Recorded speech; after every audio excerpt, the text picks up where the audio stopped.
What's up, guys? The last video I shot was at the beginning, kind of my official start, quote unquote, for off season. Um, and you know that I said I was taking all of 2018 off to get ready for my pro debut in 2019. So, everything's been set up for that. As far as the strategy for the entire year and looking to gain, anywhere from 10 to 50. Well, actually, now you just got the news last week that they increased the weight limits of classic physique by another 5 pounds. So initially I had 10 pounds to work with. Now I have up to 15, 16 more pounds. Not that I can realistically put that on a year. Maybe, we'll see how that goes. But I have a lot of wiggle room now to grow. So it's going to be full throttle and just grow, grow, grow. Obviously balancing my health out as well. Now I had just ended my first big push this off season for the last 4 weeks in an overreaching phase. And if you know anything about that, it's just pushing your body, overreaching, getting close to overtraining, but not quite. And it's pushing the body to the point to where at the end of the phase, your sleep quality is going down, your recovery is starting to turn to shit. Your joints are aching a little bit. Obviously, everything in your system starting to down-regulate because you're pushing so hard. Food was pushed as well. I had 3 all-you-can-eat meals post-workout, which is basically eating until I was pretty full. Those days ended up being 6 to 800 grams of carbs. And then 1 day a week was my free meal as well. But conditioning held really well. I ended up getting up to a high of 206, 207 pounds. So that was good. But my body needed a break. So after that, I took 4 days off completely. And then I threw in a 36-hour fast within that time frame as well to help reset my system because I pushed so hard. So to help with digestion, assimilation, improve my immune function, basically a complete reset of the system to enable me to go into this next phase, which we're starting this week, to super comp, basically from the overreaching phase. So during this phase, frequency has been pulled back. Not frequency so much, but total volume has been pulled back to enhance the recovery aspect from the overreaching phase. So basically now, from that phase into this phase, I'm going to look to hopefully scale weight, probably get up to around 210, 212-ish. Body's recomping really well right now, and I'm really feeling out really quick. During the fasting and the 4 days off, my body weight actually dropped down to 202 pounds, which is kind of crazy. That was like 6 pound loss, but obviously tons of glycogen and water because I did pretty much no carbs during that whole time with the fast in there. So obviously everything was depleted out, but health was optimized and I felt great. Because a lot of people were asking me why I was fasting and if that was going to hinder muscle and all that stuff, which is ridiculous. No, it's not. It's actually going to help me to grow more in this next phase. So the last phase is a lot of progressive overload, lots of volume and frequency. This phase is going to be a lot more metabolic stress work. So a lot of density, compressing a lot of work in a lot less time. So get in, train hard, get the hell out. And you'll see that in the training that we shoot for back and shoulders, lots of triple sets, giant sets, paired movements. So that's good. So right now, getting ready to eat my pre-workout meal. So what I've been having last, week or so, kind of changed up my food source a little bit. In this bowl is 6 ounces of chicken, 200 grams of jasmine rice, 100 grams of beet roots, and then about 100 grams of asparagus. And then I got a couple tomato basil rice cakes, my newfound favorite paleo bread, which is awesome. Tons of fiber, 5 grams of fiber, 1 gram of fat per slice. And then I put a little bit of fat, so some almond butter on my paleo bread. So roughly in this meal, you're looking at around 50 grams of protein, around 70 to 80-ish grams of carbs, and around 5 grams of added fat sources. So I'm going to put this down, and then we'll talk about some stuff later. All right, so I just demolished my meal. So you saw that earlier. So what I'm going to touch on right now is just basically what I'm doing with my whole nutrition plan and then my go-to supplements. So initially right now on my training days, my initial setup is 280 grams of protein, around 420 grams of carbs, and about 45 grams of fat, and that's added fat sources. I don't count the trace sources that are coming in my lean proteins and my carbohydrate meals. So that's my baseline, and then 2 days a week on my one of my leg days, and then on my chest and back day, I'm doing an all-you-can-eat meal post-workout. So again, that's just eating as much as I can. I eat slow, but as much as I can. Mostly carb-based, but if I want to have a little bit of fats in there, it's not a big deal. Or I may make it my free meal for the week if the days fall accordingly, and have an all-you-can-eat meal. So that's twice a week. So again, that could be as much as 800 grams of carbs or more on that day. So it varies. And then on my off days, I'm only doing 4 meals a day. Protein's only at 200 grams, fats at 120, carbs are just trace coming from my veggie sources. That's just a little bit of a reset day, get a little more AMPK activation, with the anti-aging, immune system, all that good health stuff. So it's kind of my health day in a sense to reboot. And my split right now for the super comp phase is 2 days on, 1 day off, 3 days on, 2 days off, and then I'll repeat the process. The days are split into chest and back, then lower body quad emphasis, and then back and shoulders, and then lower body posterior chain emphasis, and then chest and arms, 2 days off, repeat. A lot of frequency obviously still in the upper body, not as much in the lower body. So then I'm also want to talk about now is, as obviously you saw my announcement that I'm officially with Nutrex. It took a little while, but we, to get the details figured out and stuff. But I'm happy to be with them and everything. So I'm just going to kind of go over my current supplement regimen, besides all the health supplements that I'm doing. So pre-workout, and you've heard me talk about this before, especially in the off season or in a growth phase or anytime you're in a caloric surplus, I think that stimulant-based pre-workouts are not needed and should honestly be avoided for the most part. Occasionally here and there, 100, 200 milligrams caffeine, not a big deal. But it shouldn't be something that you have to have. I think that's overused and abused. I think your adrenals get basically beat down from it, downregulated. All kinds of negative effects, and you're in a caloric surplus. So as long as you're getting the quality nutrients in you should be getting from your food, your diet, you're getting plenty of rest, you're managing your stress levels, you don't need that kicking your pants from stimulants to get through your workouts or even get through the day like a lot of people rely on caffeine and other stimulants for. So I'm really happy that Nutrex has a stim-free version, pre-workout, Outlift. So, this has your basic, citrulline, hey buddy, citrulline, taurine, creatine. It's got the MagnaPower, which is great because it's bonded with magnesium for better absorption. And so it's a great product. Take it around 15 to 20 minutes pre-workout. And sometimes I'll throw in about 500 milligrams of L-tyrosine just for a little bit better dopamine release, just for focus. So obviously they have the Outlift concentrate too. So in a caloric deficit or dieting, or used occasionally, obviously it has the caffeine in it, T-cream, which is great. So it's not a bad option, but I think in a caloric surplus that this is a much better and preferred option that I have for most of my clients. I just want them avoiding stimulants as much as possible, not relying on it. So this is my pre-workout. And then intra-workouts, I love this combo. It's post-lift is what they call it. Even though I use it for intra, I think it's best used for intra. So it's basically just your highly branched cyclic dextrins and essential amino acids. I like the breakdown ratio. One serving is 20 grams of carbs, 6 grams of essential aminos, along with a great electrolyte blend with potassium and magnesium, biglycinate. It also has glutamine in it, taurine in it.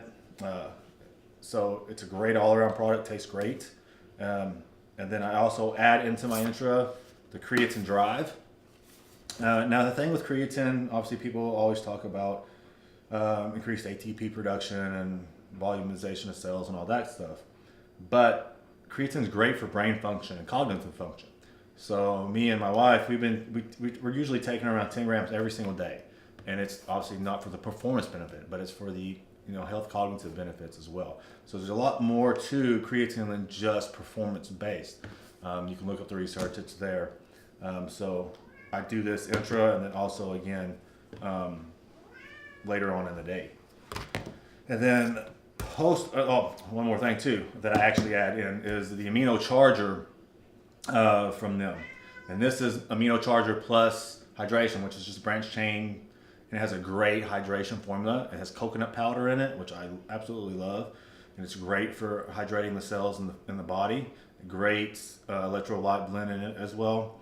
So I'll do a couple scoops of this, which will give me about 12 grams of essentials. And then I do a scoop of this, will give me another 5 to 6 grams of branched chains. So it's a great combo that I love utilizing. And then my glutamine. This is taken post-workout on my training days, around 10 grams.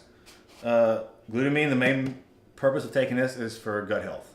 No other purpose for me. I mean, it has some other benefits, but mainly it's for my gut health. So it helps with intestinal permeability. So it's a great option. I take it on my off days as well, 10 grams. And then, last but not least, VitaAdapt. This is a phenomenal product. You see multivitamin minerals all over the place. The issue is that a lot of them are underdosed. So that's a big thing you have to watch for is the amount of each vitamin and mineral, because most of the time to actually get what you need, you'd have to take, triple, quadruple the dose to even get an effective dose out of it. This stuff is very well dosed. For active people, hard training athletes, I recommend 2 servings a day. But if not, 1 serving is plenty. And then the other great thing is that it has 2 adaptogens that I absolutely love, ashwagandha and rhodiola. And it has the KSM version of ashwagandha, which is that and sensoril are your 2 best options when it comes to ashwagandha because of the bioavailability and basically the percentage of the extract that's being used. So it's a great combo, multivitamin, mineral, and adaptogens, which have tons of benefits that anybody and everybody should be taking because of everybody's stress that they deal with every day in life. So take a serving. I take a serving in the morning and then another serving around 5 hours, 6 hours later. So this is my current supplement regimen. Besides all the basic health supplements that I've talked about in the past videos. So these are my go-to sources. And then you can go to Nutrex.com and use my code, which will be linked into the video. It's just Cress, CRESS 30, and you get 30% off everything all the time. So obviously it's something you can't beat. So if you guys have any questions about these at all, feel free to make comments below as well. All right, so we're gonna hit back and shoulders today. Lots of metabolic stress work today, a couple giant sets, a couple of big compound movements to start with. Get a sweat worked up, and try to get this extra 10 to 15 pounds of muscle I need on this body and frame for that pro debut, and start acclimating it as fast as possible with quality and health in mind. So I'll see you guys at the gym.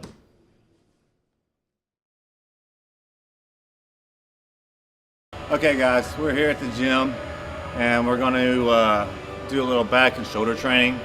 So like I talked about earlier, this is going to be more of a metabolic stress phase.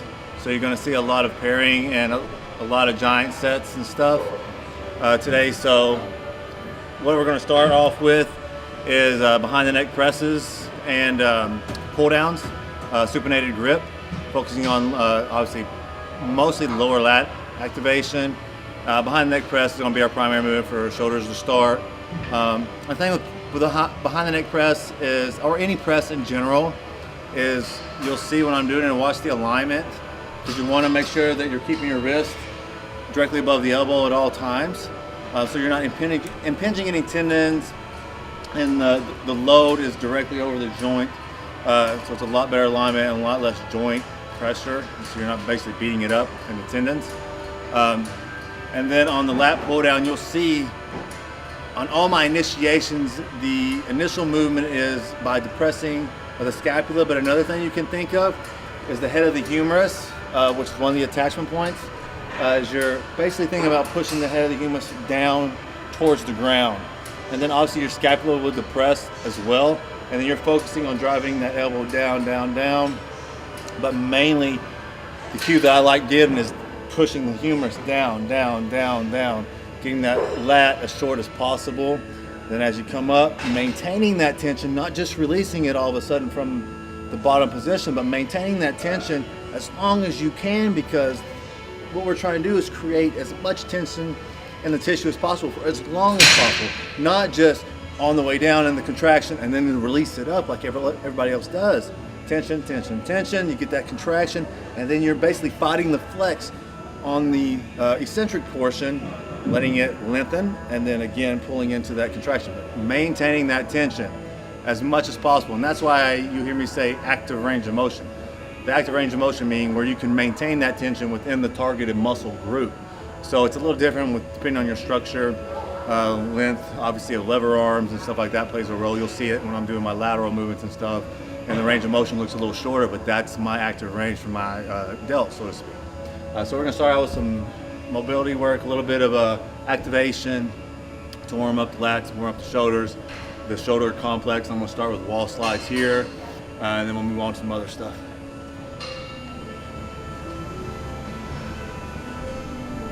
So main cues here, staying about a foot away from the wall roughly. I like a staggered stance, and then butt against the wall, upper back against the wall, no hyperextension, and you're pushing your hands into the wall the whole time, as far down as you can possibly come before the hands start coming off the wall.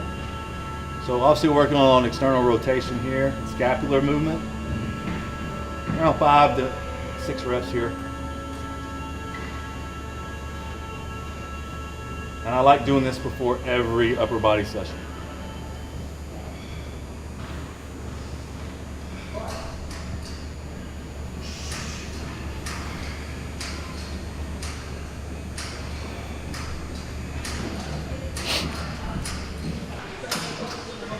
All right, so we're gonna do a little warm up here for the behind the neck press. Now with these, obviously, your shoulder mobility is gonna dictate your range of motion. Some people can't even do these, period, depending on how much external rotation they have.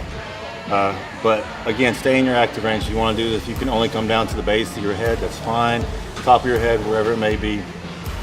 But anytime you're warming up and activating things, you start with very slow tempos. Just trying to feel the targeted muscle and just get things opened up in their range. Okay, then notice also the alignment of my wrist over my elbow the entire time.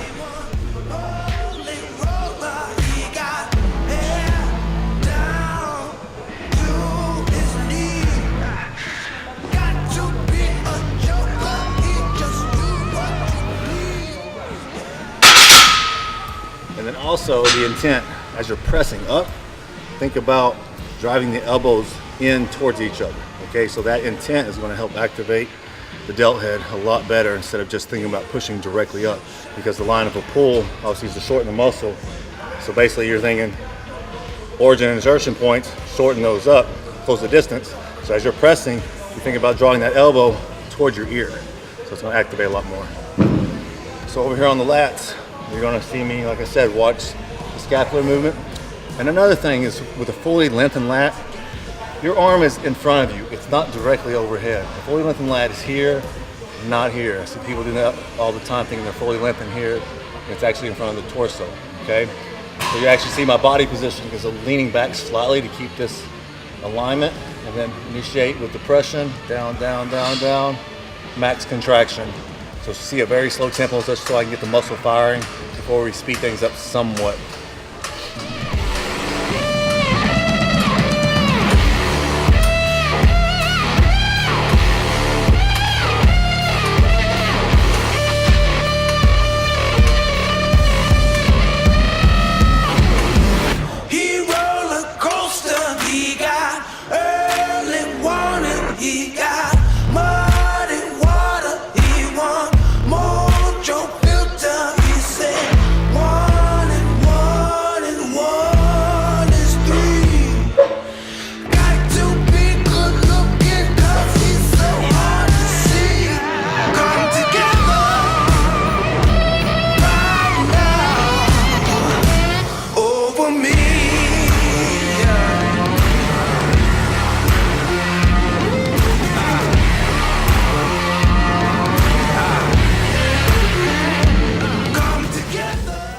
Alright guys, so the first pairing here, as I discussed earlier, behind the neck press with reverse grip pull downs.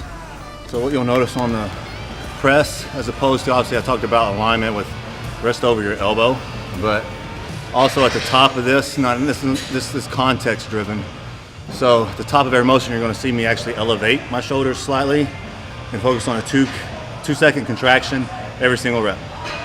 So you'll hear a lot of, like for pressing movements, especially chest, obviously the press retraction of the scapula to stabilize the head of the humerus or your joint, your glenohumeral joint.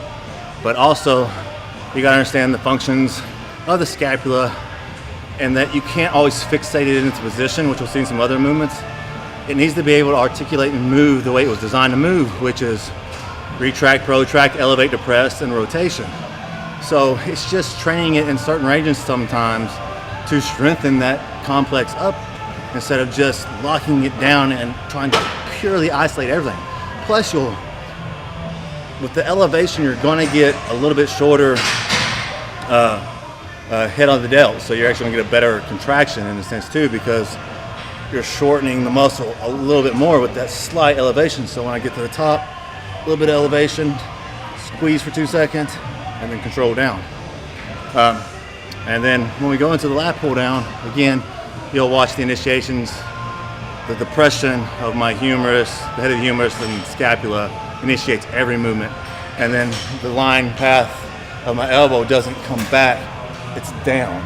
And then once I get down to a certain point, remember the attachment is to the spine. So mentally, I'm going to think about driving my arm into my side, almost like I'm trying to wrap it around my body, even though you really will hardly see that, but that's my intent, to get that lat as shortened as possible.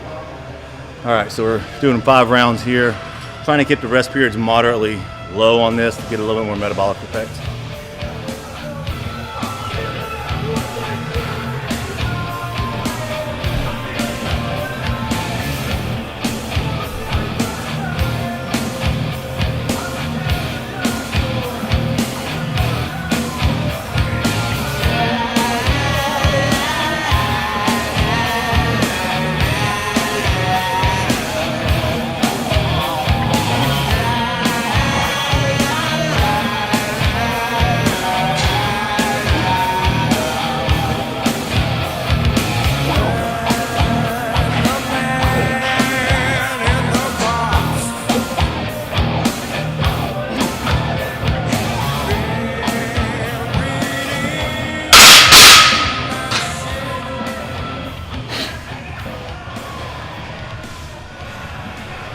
And these are paired movements, so a little bit of rest is fine. It's not a superset where I'm trying to eliminate it. I'm resting 30, 45 seconds, hitting the next set, resting 60, hit the next set.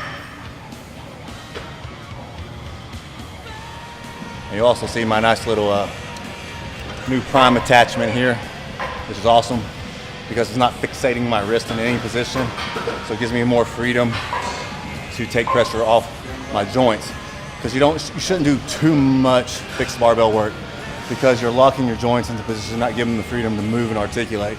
So that can kind of beat them down and cause some inflammation. So this is a great option because it rotates in every direction.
Okay guys, now we're gonna move on to giant set for back. I'm gonna start with a short snatch. You can kind of think of this as a explosive Cuban press. So basically, it's really good at integrating a lot of things. So it's gonna hit upper back, upper erectors, your delts, your rotators, pretty much everything in one. The important part is the lockout position, and then obviously controlled eccentric down, and then explosive on the way up. So I'm gonna start here, then I'm gonna go into a reverse grip cable row, semi-supinated, and I'm gonna have my torso leaning forward about 45 degrees or so, to help emphasize the lower lats the entire time. So obviously that plane of motion is gonna help me shorten the lat more and focus on the lower lats. Then I'm gonna go from that to a dumbbell row / pullover. This is a Eugene Teal original. I've never seen anybody else do it but him. So basically, it's to really help articulate the scapula around the rib cage. So really allowing it to basically protract, elevate, retract the press. So you're basically almost moving in every range of motion that the scapula are moving. So it kind of looks like a pullover motion and a row all in one.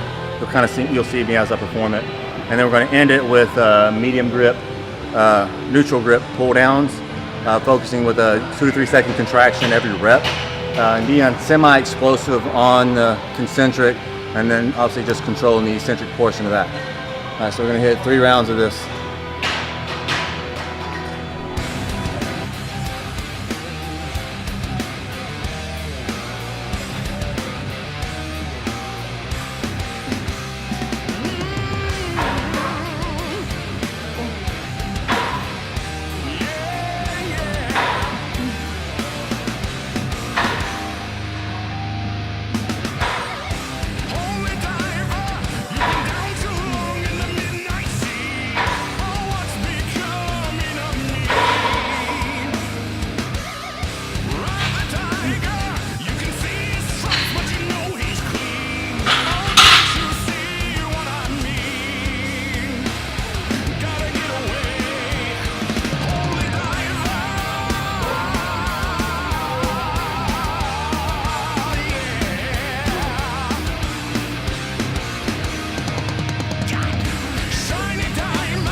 So that's humbling. So that's the thing with load. It's all relative to sequencing, where it's at in your plan. And obviously, like context with this one, trying to hold a 3 second contraction every rep, being explosive on the 4th movement of a complex. I mean, that's 75 pounds. And that was excruciating to get 12 reps. Shooting for 12 to 15. But remember, it's about tension. Maintaining that tension. It's all about tension in the muscle, the targeted muscle, and allowing the bicep to take over. The forearm brachialis. Try to keep as much in the lats as possible.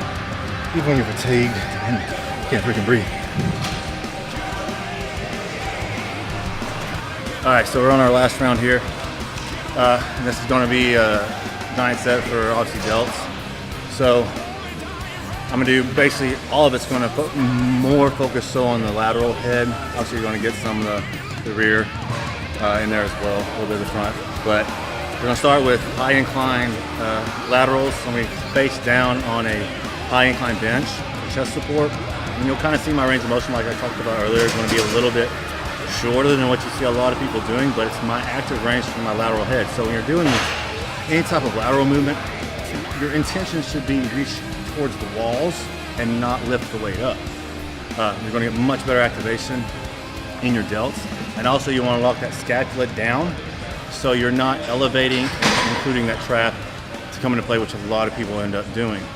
And so on the way down as well, especially with dumbbells, obviously the gravity is your resistance.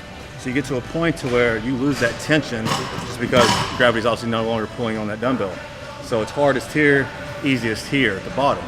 So you'll see me as I come down, I'll stop about here, and my full contracting position is going to be up here, not over my head.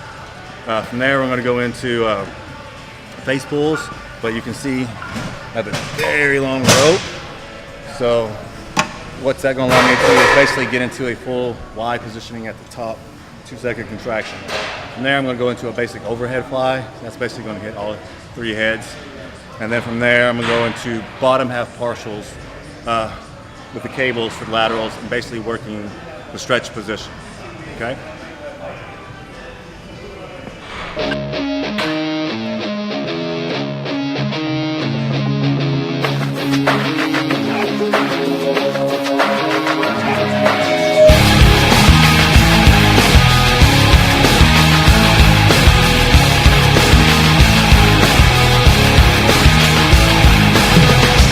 Cannot take this anymore. Saying everything I've said before. All these words, they make no sense. I found this in ignorance. Less I hear, the less you say. You'll find that out anyway. Just like before. Everything you say to me is one step closer to the edge, and I'm about to break. I need a little room to break. 'Cause I'm one step closer to the edge, and I'm about to break. And the answers aren't so clear. Wish I could find a way to disappear. All these thoughts, they make no sense. I found this in ignorance. Nothing seems to go away. Over and over again. Just like before. Everything you say to me takes me one step closer to the edge, and I'm about to break. I need a little room to break. 'Cause I'm one step closer to the edge, and I'm about to break. Everything you say to me takes me one step closer to the edge, and I'm about to break. I need a little room to break. 'Cause I'm one step closer to the edge, and I'm about to break.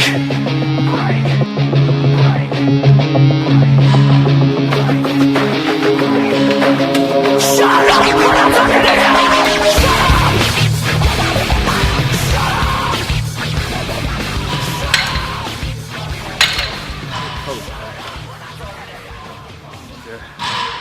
I got another one. I got to take progress pictures too. I ain't gonna be able to pose.